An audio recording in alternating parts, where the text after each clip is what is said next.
Android ফোনের একটা মূল সমস্যা হলো তার স্টোরেজ সমস্যা। এই স্টোরেজ সমস্যা শুধুমাত্র পুরোনো ফোনে না, মাঝে সাঝে নতুন ফোনেও এই স্টোরেজ সমস্যাগুলো দেখা যায়। তা আমি আজকে দেখাবো যে কিভাবে কোনো ফাইল ডিলিট না করে এই স্টোরেজ সমস্যার সমাধান করা যাবে। কারণ হচ্ছে যে বিশেষত পুরোনো ফোনগুলোতে যত স্টোরেজ সমস্যা হয়, ফোন তত স্লো চলতে থাকে, বা নতুন ফোনের ক্ষেত্রেও তাই। স্টোরেজ সমস্যা মানে ফোনটা স্লো চলবে। তা এই সমস্যার হাত থেকে কিভাবে আপনারা রেহাই পাবেন সেইটাই আমি আজকে জানাবো বা দেখাবো। আমার ভিডিওটা যদি আপনাদের ভালো লেগে থাকে তাহলে অনুরোধ করব যে আপনারা একটু লাইক, শেয়ার এবং কমেন্ট করে আমাকে আরো এইরকম ভিডিও তৈরি করার জন্য উদ্বুদ্ধ করবেন। এই সমস্যার সমাধান করতে গেলে অনেকেই দেখা যায় তার ভিডিও, স্টোরেজ থেকে তার ভিডিও, তার ফটোজ এগুলোকে ডিলিট করছে, কিন্তু এগুলো ডিলিট করার আগে বা ডিলিট না করে কিরকম ভাবে এই স্টোরেজটাকে খালি করবেন চলুন দেখি আজকে। প্রথমেই চলে যাবেন আপনারা আপনাদের ফোনের সেটিংসে গিয়ে, এইটা হচ্ছে ফোন সেটিংসে ক্লিক করার পরে আপনারা চলে যাবেন অ্যাপসে। এই অ্যাপসে যাওয়ার পরে অ্যাপসটাকে ক্লিক করলেন, করার পরে দেখতে পাবেন যে সমস্ত অ্যাপস গুলো রয়েছে সেই অ্যাপস গুলোর তার নাম দেখাচ্ছে এবং নিচে তার সাইজ দেখাচ্ছে।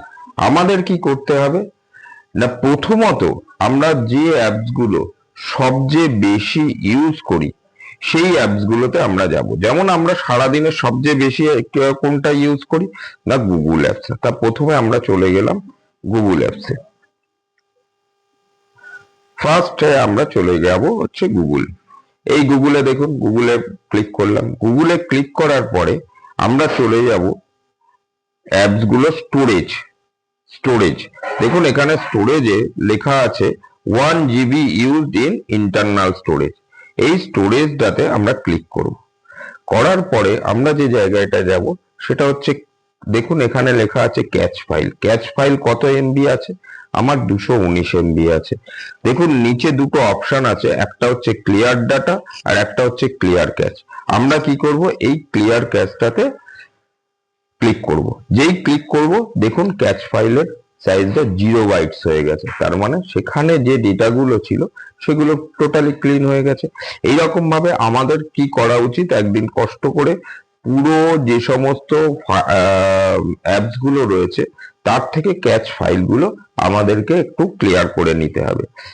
দেখুন আমাদের সাধারণত দিনে সবচেয়ে বেশি ইউজ আমরা কি করি, গুগল, তারপরে কি করি ফেসবুক। তা আমি চলে গেলাম, দেখুন ফেসবুক।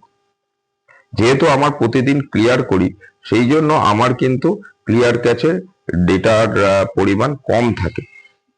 দেখুন এখানে আবার আমি এতে গেলাম, মেন স্টোরেজে কত আছে, 1.63 GB used in external storage. আমি কি করলাম, স্টোরেজটাকে ক্লিক করলাম আবার। দেখুন এখানে ক্লিয়ার ক্যাচটাকে করে দিলাম, তার মানে 0 বাইটস। এইভাবে প্রত্যেকটা অ্যাপসের যদি আপনি কি করেন না ক্লিয়ার ক্যাচ করে দেন, তাহলে কি হবে, আপনার স্টোরেজটা দেখবেন অনেকটাই খালি হয়ে গেছে। তার ফলে আপনাকে যে ভিডিও বা ফটোজ গুলো রয়েছে সেগুলো ডিলিট না করলেও চলবে, অটোমেটিকলি ফোনটা রিফ্রেশ হবে এবং ফোনটা খুব ভালো পারফরমেন্স দেবে এবং ফোনের যে স্পিডটা ছিল সেই স্পিডটাও বেড়ে যাবে। এরকম ভাবে যদি প্রত্যেকটা অ্যাপ, যতগুলো অ্যাপস আপনার রয়েছে সেই অ্যাপস গুলোতে আপনারা গেলেন, গিয়ে যদি স্টোরেজটাকে একটু ক্লিয়ার করে দেন, তাহলে দেখতে পাবেন যে আপনাদের স্টোরেজ ডেটা অনেকটা এই সমস্যার সমাধান হয়ে গেছে।